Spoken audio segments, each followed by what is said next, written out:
Redox પ્રક્રિયાનો ચોથો અને અગત્યનો પ્રકાર છે વિષમીકરણ રેડોક્સ પ્રક્રિયા,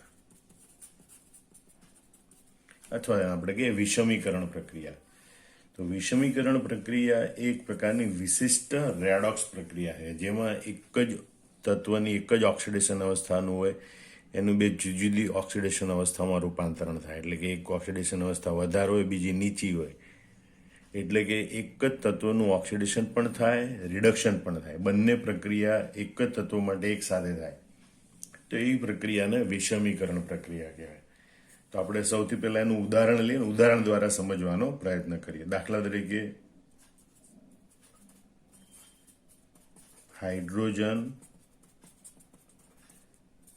પેરોક્સાઇડનું વિઘટન, એટલે કે હાઇડ્રોજન પેરોક્સાઇડનું વિઘટન દર્શાવતી પ્રક્રિયા. તો હાઇડ્રોજન પેરોક્સાઇડ H2O2 એનું વિઘટન થઈ પાણી અને ઓક્સિજન બને. પ્રક્રિયાને સંતુલિત કરવા માટે આપણે અહીંયા 2 લખીશું. હવે ઓક્સિડેશન આંક આપણે જોઈએ તો હાઇડ્રોજનનો ઓક્સિડેશન આંક બંને બાજુ +1 છે, એટલે હાઇડ્રોજનના ઓક્સિડેશન આંકમાં કોઈ ફેરફાર થતો નથી. પણ અહીં H2O2 હાઇડ્રોજન પેરોક્સાઇડ એમાં ઓક્સિજનનો ઓક્સિડેશન આંક -1 છે, બરોબર. જ્યારે પાણીમાં રહેલા ઓક્સિજનનો ઓક્સિડેશન આંક -2 છે. એટલે H2O2 માંથી H2O બને એ દરમિયાન ઓક્સિડેશન આંકમાં ઘટાડો થાય છે, બરોબર. અહીંયા ઓક્સિજનના ઓક્સિડેશન આંકમાં ઘટાડો થાય અને માટે એમ કહેવાય કે એ રિડક્શન પ્રક્રિયા. H2O2 માં રહેલા ઓક્સિજનનું અહીંયા રિડક્શન થયું. અહીંયા -1 થી ઓક્સિડેશન આંક વધીને 0 થાય છે. O2 અણુ બને એમાં ઓક્સિજનનો ઓક્સિડેશન આંક 0 હોય. તો -1 થી વધીને ઓક્સિડેશન આંક 0 થાય છે. ઓક્સિડેશન આંકમાં વધારો થાય એનો મતલબ કે એ ઓક્સિડેશન પ્રક્રિયા. તો એક જ તત્વ એક જ ઓક્સિડેશન અવસ્થા ધરાવતા એક જ તત્વનું રિડક્શન પણ થાય છે, ઓક્સિડેશન પણ થાય છે. બંને પ્રક્રિયા એક જ તત્વ માટે એક સાથે થતી હોય તો એને વિષમીકરણ પ્રક્રિયા કહે છે. વ્યાખ્યા જોઈ લો કે જે પ્રક્રિયામાં પ્રક્રિયકમાંના કોઈ એક ઓક્સિડેશન અવસ્થા ધરાવતા તત્વનું -1 ઓક્સિડેશન અવસ્થા ધરાવતા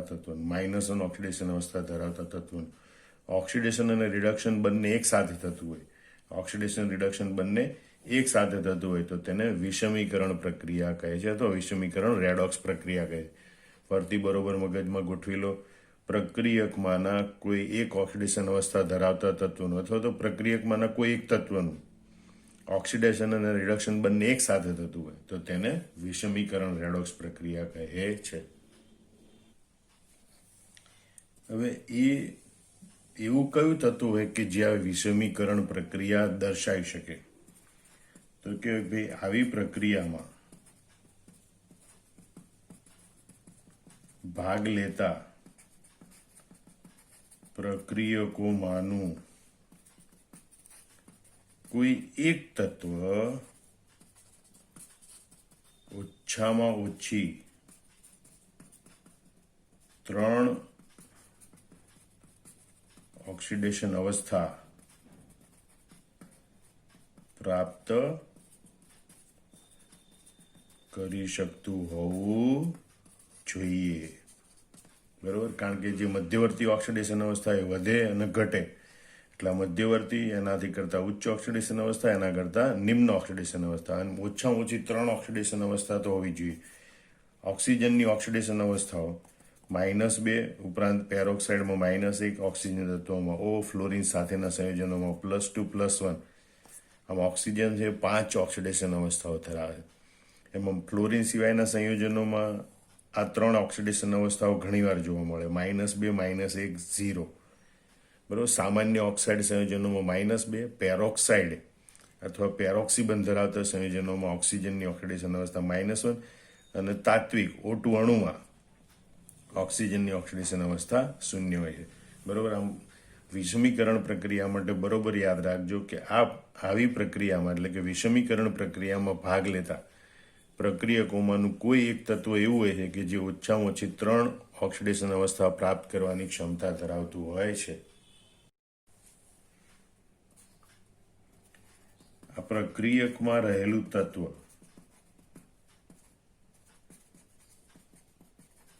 બરોબર કે જે ઓછામાં ઓછી 3 ઓક્સિડેશન અવસ્થા પ્રાપ્ત કરી શકે, તો એ પ્રક્રિયકમાં રહેલું તત્વ મધ્યવર્તી ઓક્સિડેશન અવસ્થામાં હોય છે.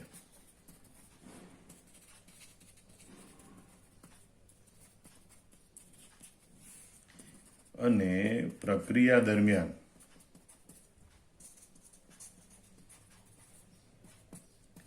તે ઉચ્ચ સ્તર અને નિમ્ન સ્તર ઓક્સિડેશન અવસ્થાઓ પ્રાપ્ત કરે છે.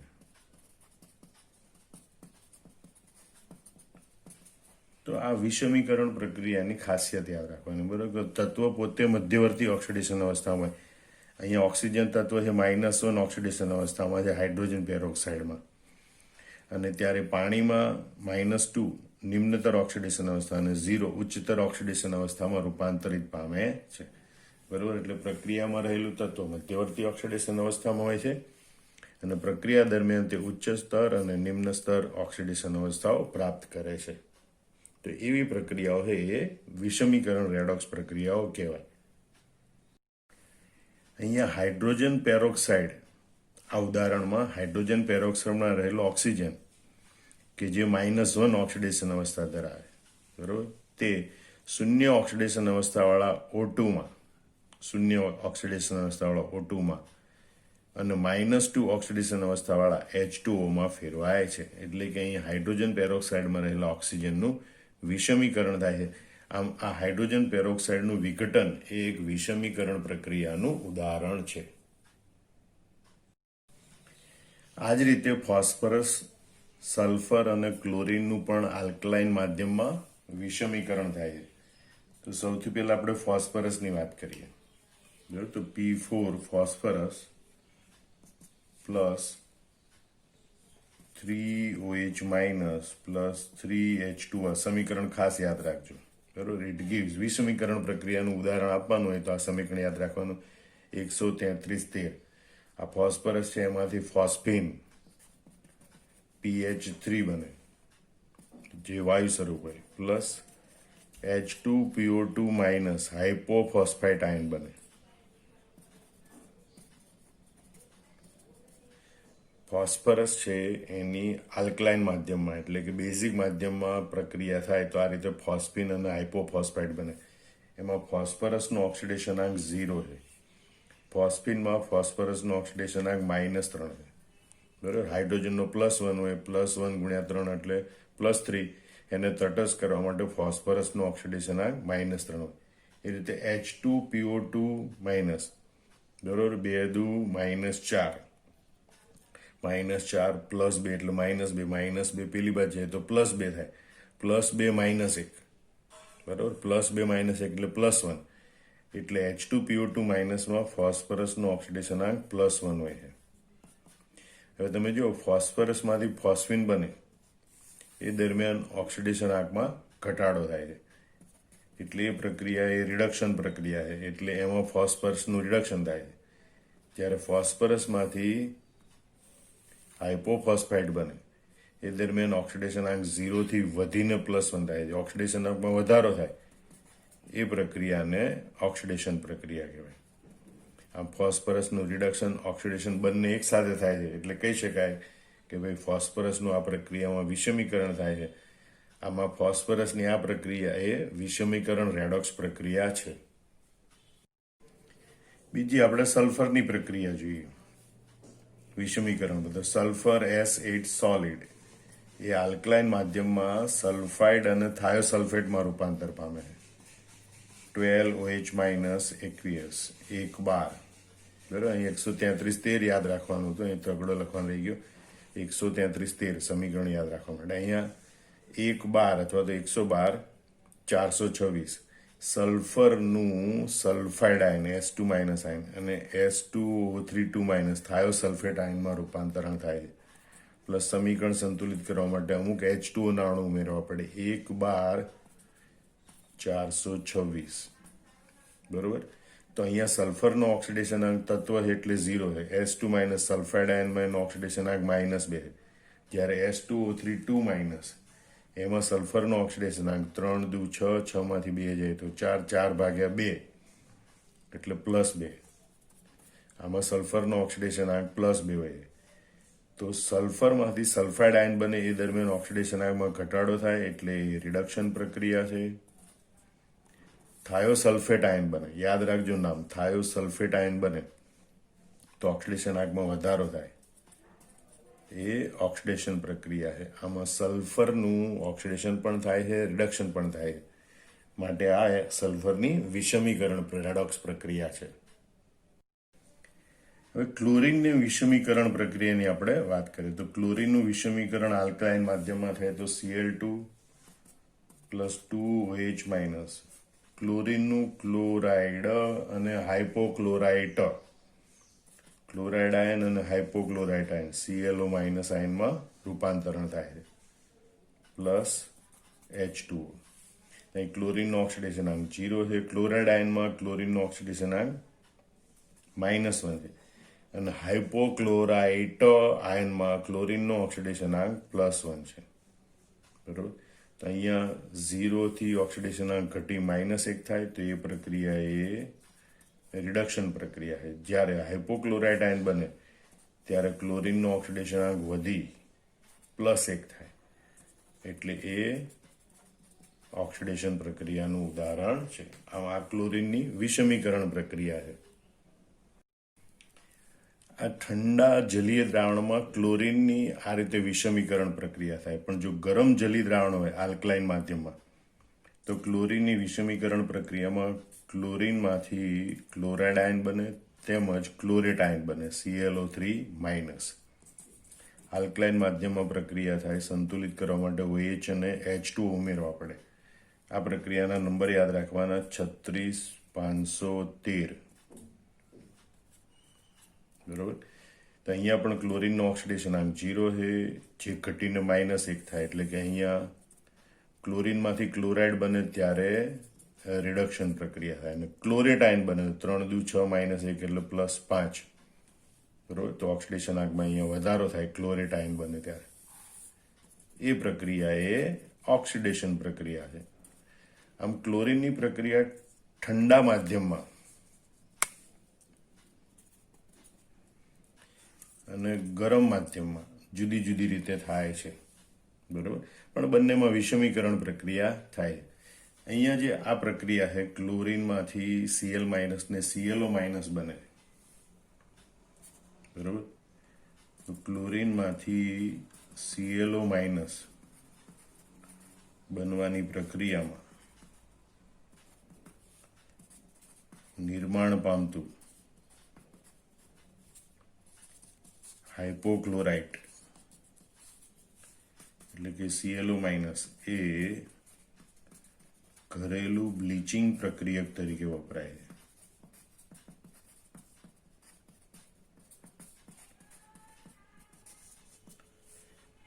બીજી એક વાત કે જે રીતે ક્લોરીન આવી પ્રક્રિયા આપે છે વિષમીકરણ, એ જ રીતે બ્રોમિન અને આયોડિન પણ પ્રક્રિયા આપે છે. એટલે કે ક્લોરીનની જેમ જ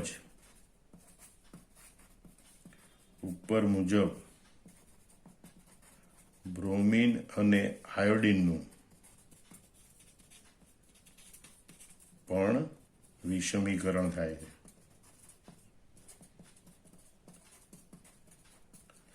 એટલે બ્રોમિન હોય એની આલ્કલાઇન માધ્યમમાં કરીએ તો બ્રોમાઇડ અને હાઇપોબ્રોમાઇટ બને. ગરમ દ્રાવણ હોય તો બ્રોમાઇડ આયન, બરોબર, બ્રોમિનમાંથી બ્રોમાઇડ આયન અને બ્રોમેટ આયન બને. આયોડિન હોય તો આયોડાઇડ આયન અને આયોડેટ બને.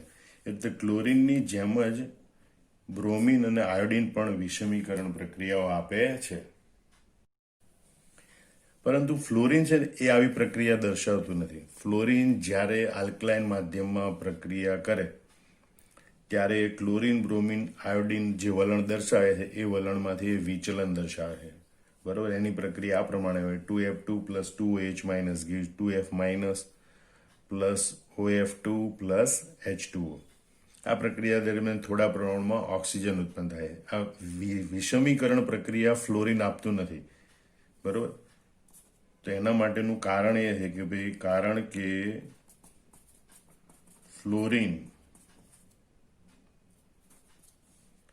એ સૌથી વધુ આવત કોષ્ટકમાં સૌથી વધુ વિદ્યુત ઋણ તત્વ છે અને તે ધન ઓક્સિડેશન અવસ્થા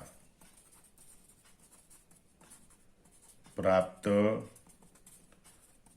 કરી શકતું નથી. સૌથી વધુ વિદ્યુત ઋણતા એની છે, એટલે એ કોઈની પણ પાસેથી ઇલેક્ટ્રોન પ્રાપ્ત કરી શકે, ઇલેક્ટ્રોન આપી શકે નહીં, એટલે કે તે ધન ઓક્સિડેશન અવસ્થા પ્રાપ્ત કરી શકતું નથી. આમ હેલોજન તત્વોમાં ફ્લોરિન વિષમીકરણ દર્શાવતું નથી, બરાબર. આમ ખાસ યાદ રાખજો, જે પ્રક્રિયામાં પ્રક્રિયકમાં રહેલું એક જ તત્વ ઓક્સિડેશન અને રિડક્શન બંને એક સાથે પામતું હોય તેવી પ્રક્રિયાને વિષમીકરણ રેડોક્સ પ્રક્રિયા કહે છે. પ્રતિવિષમીકરણ પ્રક્રિયા. તો કેટલીક વખત એવું બને કે પ્રક્રિયા દરમિયાન બે જુદા જુદા પ્રક્રિયામાં કોઈ એક જ તત્વ બે જુદા જુદા ઓક્સિડેશન આંક ધરાવતું હોય અને એ તત્વોમાંથી જ્યારે નિપજ બને ત્યારે એ તત્વની એક જ અને મધ્યવર્તી ઓક્સિડેશન અવસ્થા ધરાવતી નિપજ બને તો એને પ્રતિવિષમીકરણ પ્રક્રિયા કહે. દાખલા તરીકે Cu2S plus SO42 minus it gives CuO plus SO2. તમે જો અહીંયા સલ્ફરનો ઓક્સિડેશન આંક -2 છે, જ્યારે SO42 માઇનસમાં સલ્ફરનો ઓક્સિડેશન આંક +6 છે. અહીંયા બંને સલ્ફરમાંથી નિપજ તરીકે જે બને એમાં એક જ સલ્ફર ધરાવતું એક જ નિપજ મળે છે, બરાબર. અહીંયા બે જુદા જુદા પ્રક્રિયકમાં જુદા જુદા ઓક્સિડેશન આંક ધરાવતું એક જ તત્વ છે, સલ્ફર તત્વ એક જ. એકમાં એનો ઓક્સિડેશન આંક -2, બીજામાં +6, પણ નિપજ બને ત્યારે એક જ ઓક્સિડેશન અવસ્થા ધરાવતી એક જ નિપજ બને, બરાબર. જેમાંનો ઓક્સિડેશન આંક +4 છે, જે આ બંને ઓક્સિડેશન અવસ્થાની મધ્યવર્તી ઓક્સિડેશન અવસ્થા છે. એટલે પહેલો સલ્ફર છે કે જેનો ઓક્સિડેશન આંક -2 છે, બરાબર, એનો ઓક્સિડેશન આંક વધીને +4 થાય, એટલે કે એ ઓક્સિડેશન પ્રક્રિયા બનાવે અને સલ્ફર ડાયોક્સાઇડ બનાવે અને સલ્ફેટ આયનનું સલ્ફર ડાયોક્સાઇડમાં રૂપાંતર થાય, બરાબર. ત્યારે +6 થી ઓક્સિડેશન આંક ઘટીને +4 થાય. ઓક્સિડેશન આંકમાં ઘટાડો એટલે રિડક્શન, ઓક્સિડેશન આંકમાં ઘટાડો એટલે રિડક્શન, ઓક્સિડેશન આંકમાં વધારો એટલે ઓક્સિડેશન. તો અહીંયા પ્રક્રિયકોમાં, બરાબર, બે જુદા જુદા ઘટકોમાં તત્વનું ઓક્સિડેશન, એક જ તત્વનું ઓક્સિડેશન આંક જુદો જુદો છે, પણ નિપજમાં એ એક જ મધ્યવર્તી ઓક્સિડેશન આંક ધરાવતી નિપજ બનાવે. તો આવી પ્રક્રિયાઓ એને પ્રતિવિષમીકરણ પ્રક્રિયા કહે છે.